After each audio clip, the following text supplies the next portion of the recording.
Өте маңызды жаңа дін мәселесінде көпшілігі былай ойлайды. Яғни біздер зайырлы мемлекетпіз, яғни біздің сенім бостандығымыз бар, және де ол бостандық шексіз деп ойлайды. Білім алу бар да, ақпарат алу бар. Мен сеніміме байланысты не істесем де өзім білемін деп ойлайды. Жалпы діннен үйіндегі ата-анасы жалпы діннен хабар жоқ. Қайырлы күн, құрметті біздің оқырман. Бүгін бізде кезекті түсірілім. Бүгін біздің студиямызда қонақта Теректі ауданының бас имамы Бақтығали Амантай Қуанышбайұлы. Әбеке, қош келдіңіз. Қош көрдік, рахмет. Жалпы енді бүгін кішігірім біздің сұхбатымыз, жалпы біздің тақырыбымыз жастар неге жат ағымның құрбаны болады деген тақырыпта. Енді осы тақырыпқа кіріспес бұрын, енді сіз Теректі ауданының бас имамы болғаннан кейін осы ауданның діни ахуалы туралы бір кішігірім сөз қозғап өтсек. Ауылда жалпы, ауданда жалпы осы неше мешіт бар? Қазір қызмет атқарып тұрған мешіттерден. Рахмет, қайырлы күн. Біріншіден, енді ауданымызда қазіргі таңда 8 мешіт заңды түрде өзінің қызметін атқаруда. Бір ауылымызда мешіт құрылысы жүріп жатыр. Алла қаласа келесі жылы ашылып қалады деп күтудеміз. Рахмет. Енді қазір біз отырған мынау мешіт Патисөп ауылдық округінің мешіті. Осы аудан бойынша ең үлкен мешіттердің бірі. Жалпы енді біз білетініміз мынау соңғы уақытта енді мешіттерге жалпы яғни жастар дінге көптеп бет бұрып жатыр. Енді соның негізінде осы бір сұрақ: жастардың жат ағымдарға еруінің басты себебі неде деп білесіз? Әлбетте, бәріміз куә болудамыз. Жастарымыз жалпы дінге бет бұруы қазіргі таңда артуда. Әлбетте, біздер түбіміз түрік, дініміз ислам екенін білеміз. Оған тарих куә. Одан әрі біздің жаңа мектепте берілетін сабақтарымыздағы біздің әдебиетіміз, тарихымыз оған куә. Әлбетте, халқымыздың өзінің тамырына оралуы әлбетте жақсы. Бірақ өкінішке орай қазіргі таңда осы дінге бет бұрушы жастардың арасында жат діни ағымдардың жетегіне кету көп белең алуда. Енді қалай айтсақ, бұған кім кінәлі деп кінәліні іздейтін болсақ, әлбетте кінәліні таппаймыз. Бірақ оның ішінде негізгі жаңағы себептерін айтып өтуге тырысайық. Әлбетте адам баласына жалпы шариғаттың үкімдері парыз. Не үшін парыз болады? Өйткені ең бірінші, яғни шарт, адам баласының ақыл есінің түзулігі болу. Яғни балиғатқа толғаннан кейін адам баласы ақыл есі түзу болып, өз-өзіне жауап береді. Содан кейін барып шариғат оған өзінің парыздарын жүктейді. Сол кезге дейін жалпы ол адам, жаңағы бала, өзінің жанұясында жаңағы қоршаған ортаны тани бастайды. Мысалға, бір адам христиан отбасында дүниеге келетін болса, сол өзінің отбасындағы әртүрлі дәстүрлер, жоралғыларға байланысты жаңа христиандық бағытты алады. Сол сияқты ислам отбасында, яғни ата-анасы мұсылман отбасында дүниеге келетін болса, сол ислам бағытына қарай әртүрлі ақпараттарды алып, соған қарай әртүрлі әдеттерді көріп, жасап өседі. Нәтижесінде балиғат жасына толғаннан кейін жаңағы азамат өзінің таңдауын жасайды. Енді өкінішке орай деп айтсақ та болады, қазіргі таңда мешітке келіп, яғни діни сұрақ қоюшылардың қатарында, яғни жалпы діннен үйіндегі ата-анасы жалпы діннен хабар жоқ. Және де оның ішінде келіп сұрақ қоюшылардың қатары бізге сұрақ қойғанға дейін ақпаратты іздеп келген, бір жерден қарап келген. Бізге келгенше оның жаңағы былайша айтқанда жүрегіндегі иманы қалыптасып, кейбір нәрселерді қабылдай алады, кейбір нәрселерді қабылдай алмайтын болып келеді. Сондықтан біздер енді айтамыз, яғни бұған кінәлілерді іздемей, негізінде ең басты жауапкершілік ата-анада болу керек. Түсінікті, рахмет.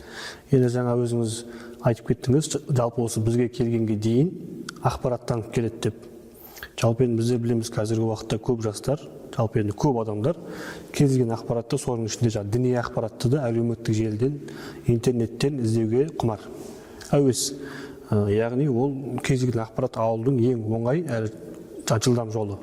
Жалпы осы әлеуметтік желіден, интернет кеңістігінен діни білім алу қаншалықты дұрыс?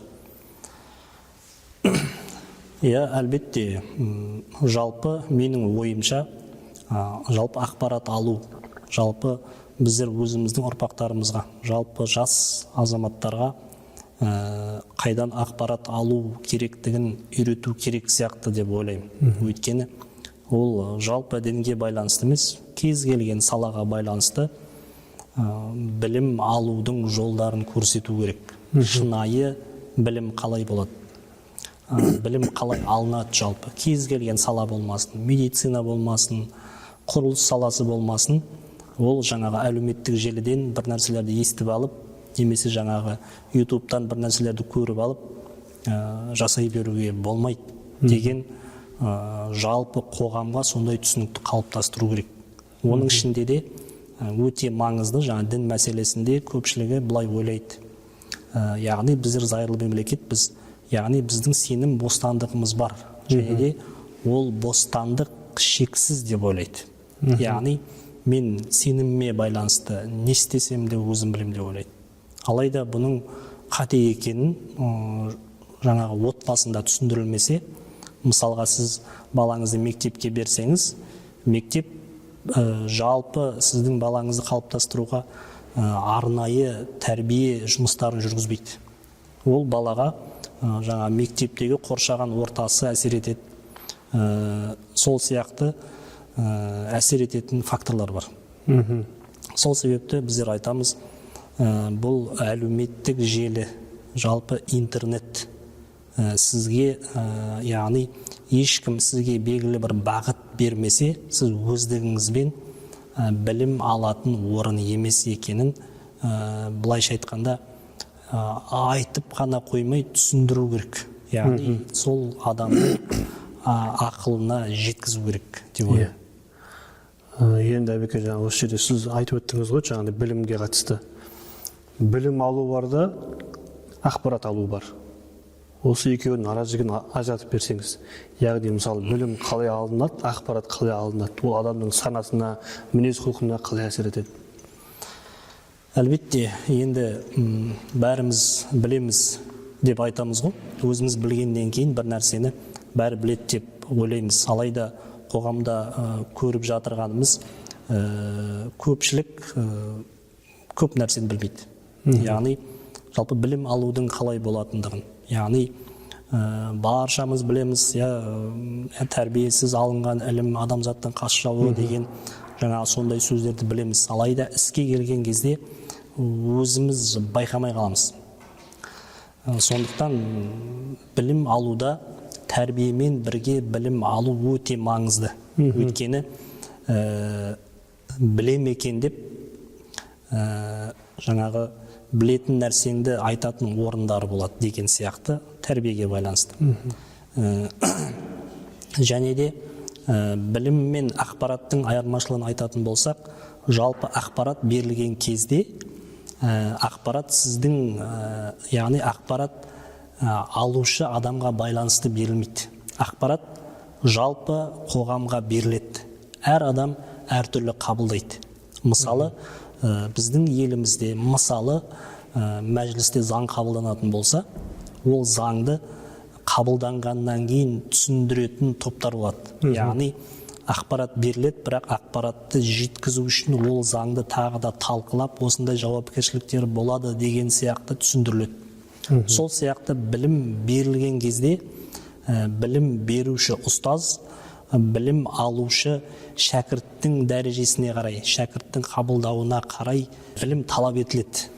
Енді қазіргі уақытта, жалпы соңғы уақытта әлеуметтік желі, интернет өте кең дамыған уақытта осы жаңағы білім алу бар да, ақпарат алу бар.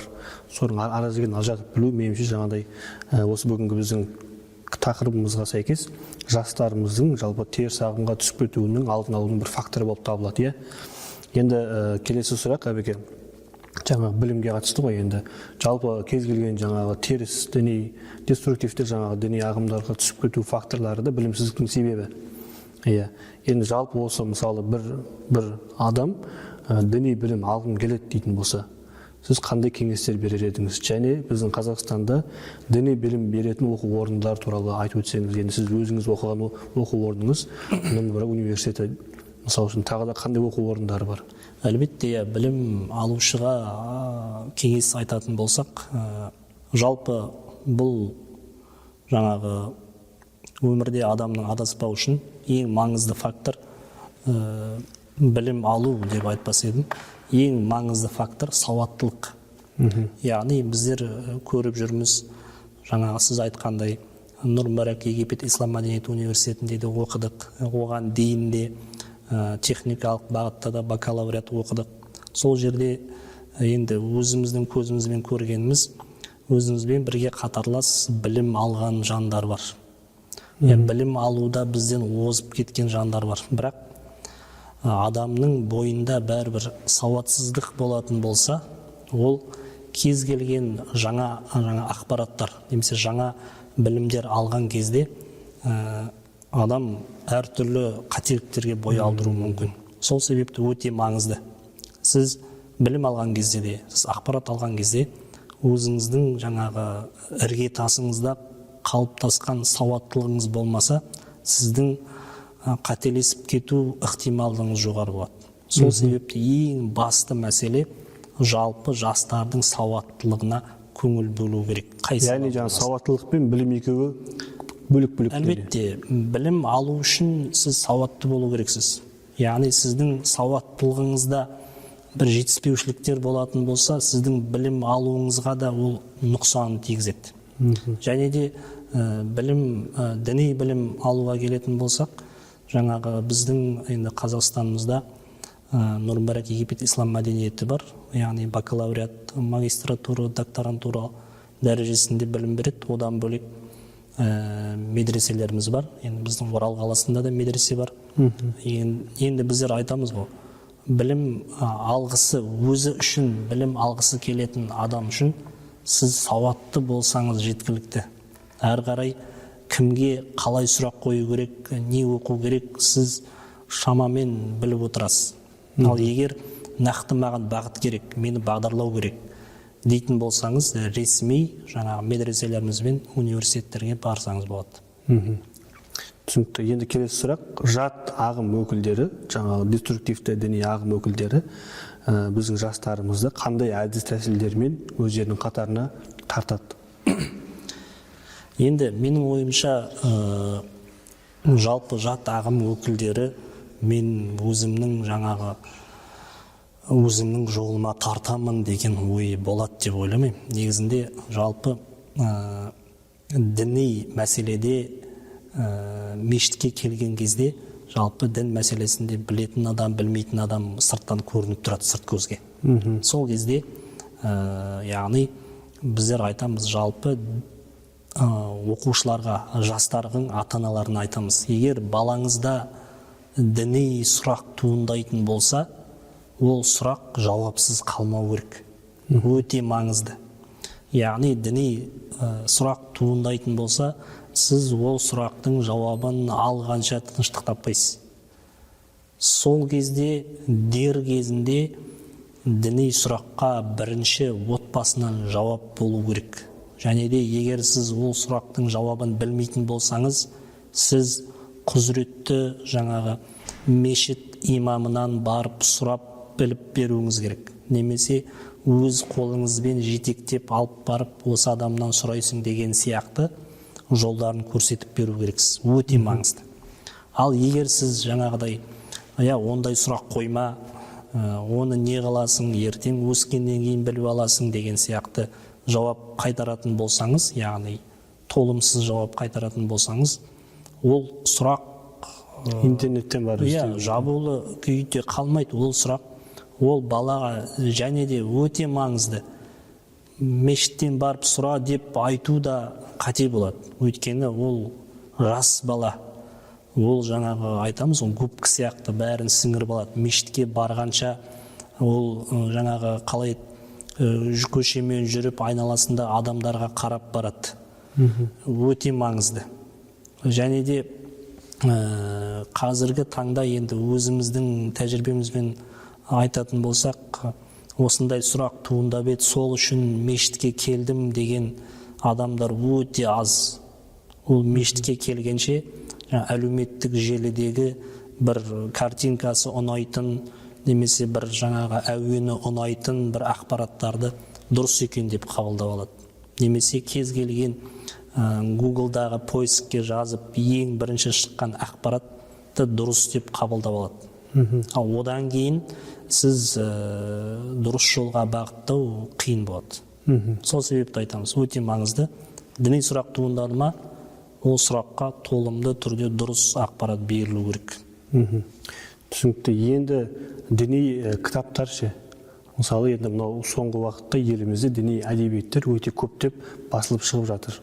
Соның ішінде енді солармен қатарлас жаңағы дұрыс емес бағыттағы кітаптарды болып қалу ықтималдығы бар. Сондай кезде мысалы бір адам діни кітапты алатын болса, немесе оған біреу сыйлайтын болса, оның дұрыс жаңағы бұрыстығын қалай біледі ол бала? Әлбетте, бұл енді жақсы тенденция. Енді соңғы кездері елімізде көптеген, яғни үлкен еңбектер аударылып шығуда, енді көптеген оқырмандарға жол тартуда. Бірақ дегенмен де енді өзіміздің үйренгеніміз көптеген кітаптарды, ол жердегі үлкен кітаптарды ұстазсыз оқуға кеңес бермес едім. Өйткені ол жерде ұстаздың бағыттайтын орындары бар. Яғни, егер сіздің ешқандай ақпаратың жоқ діни бағытта, енді барып кез келген кітапты ашып оқи берем десеңіз де, ол да ұстазсыз оқу қауіпті. Және де біздер енді айтамыз ғой, діни бағыттағы шығарылатын кітаптар діни сараптамадан өтеді. Өте маңызды. Кітап оқитын адам біледі. Кітаптың ең бірінші бетін ашқан кезде ол кітаптың авторы, ол кітаптың аты, ол кітап кімге арналған, ол кітапта не жазылған деген сияқты қысқаша ақпараттар тұрады. Және де сонымен қоса діни бағыттағы кітаптарда діни сараптамадан өткен дегенде жазу болады.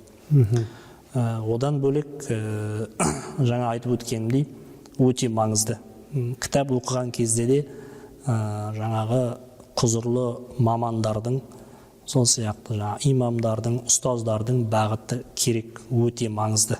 Және де одан бөлек біздер көріп жүрміз, кейбір, яғни діни емес, мысалға бизнеске бағытталған, немесе отбасына бағытталған атаумен шығып жүрген кітаптар, бірақ ішін оқып қарасаң, кейбір діни мәселелер болып жататынды кітаптарды көріп жүрміз, өкінішке орай. Түсінікті.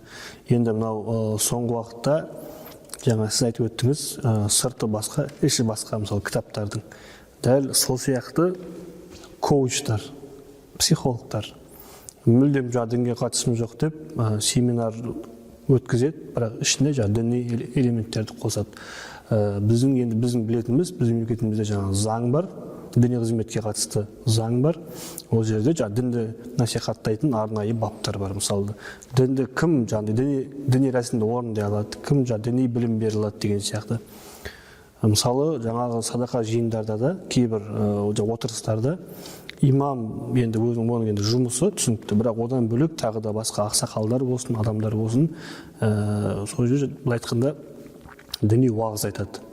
Бұл қаншалықты дұрыс, шариғат тұрғысынан және заң тұрғысынан? Әлбетте, заң тұрғысынан біздер білеміз, Қазақстанда 18 конфессия тіркелген. Оның ішінде 9 конфессия Батыс Қазақстан облысы бойынша заңды түрде қызмет атқаруда. Осы конфессиялардың заңды өкілдері жаңағыдай діни рәсімдер, діни жоралғылар, уағыздар айталады. Оның ішінде мешіт имамдары жаңағыдай садақаларда уағыз айтады. Одан бөлек сіздің айтуыңызша жаңағы оған қатысы жоқ үлкен кісілер айтады деп. Әлбетте, заң жүзінде дұрыс емес болуы мүмкін, бірақ енді ол жерде біздің дәстүріміз бар, біздің әдет ғұрпымыз бар. Ол жерде де айтылатын орындар болады, жаңа айтылмайтын орындар болады. Әлбетте біздер енді жалпы халыққа айтамыз, қазақта не дейді, әр елдің салты басқа, иттері қара қасқа дейді. Сол сияқты біздердің көріп отырғанымыз бір аудандағы көршілес екі ауылдың өзінің әдет дәстүрлері болады. Мысалға бір ауылда былай, бір ауылда былай деп. Сол себепті қағидаттары. Жаман үйді қонағы билейді дегендей, бір жерге қонаққа барсаңыз, бір жерге садақаға барсаңыз, ол жерге барып алып, өзіңіздің дәстүріңізді, өзіңіздің әдеттеріңізді айту орынсыз деп ойлаймын. Өйткені сіз қонақ болып барғаннан кейін, сол ауылдың әдеттеріне байланысты, сол ауылдың жаңағы дәстүрлеріне байланысты сізде әрекет етуіңіз керек, өте маңызды. Түсінікті. Енді Амантай Қуанышбайұлы, осы біздің сұхбатымызды қорытындылай келе, жалпы біздің осы оқырмандарға бір кеңесіңізді бөліссеңіз, теріс діни, деструктивті діни ағымдардан сақтану бойынша. Әлбетте жаңа әңгіме барысында айтып өткеніміздей, өте маңызды, жалпы дін саласы болмасын, әлбетте өте маңызды сала, адамның өмірінің барлық тұстарын қамтитын дін саласы. Одан бөлек кез келген салада адамның бұл өмірдегі адасып кетпеу үшін өте маңызды болған нәрсе сауаттылық. Сауаттылық өте маңызды. Егер сіздің балаңыз бұл өмірде адаспай, қай сала болмасын, адаспай жүріп шығу үшін сіз ол балаңызды жастайынан сауаттылыққа тәрбиелеуіңіз керек. Яғни ақпаратты қалай алу керек деген сияқты өте маңызды мәселелерді кішкентайынан өзіңіз үйретпесеңіз, сіздің балаңыз, яғни басқа біреудің әдеттерін, қоршаған ортаның әдеттеріне, басқа біреулердің ықпалына тез түскіш болып өтеді. Сол себепті менің айтарым, сауаттылық өте маңызды. Түсінікті. Сауатты болса, кез келген азамат бұл өмірде адаспай өзінің орнын табады деп ойлаймын. Түсінікті. Рахмет сізге, Амантай Қуанышбайұлы. Құрметті оқырман, бүгін бізде қонақта болған Теректі ауданының бас имамы Бақтығали Амантай Қуанышбайұлы. Келесі осы біздің подкасттан келесі қандай тақырыпты тыңдағыңыз келеді, пікірге жаза кетіңіз. Рахмет.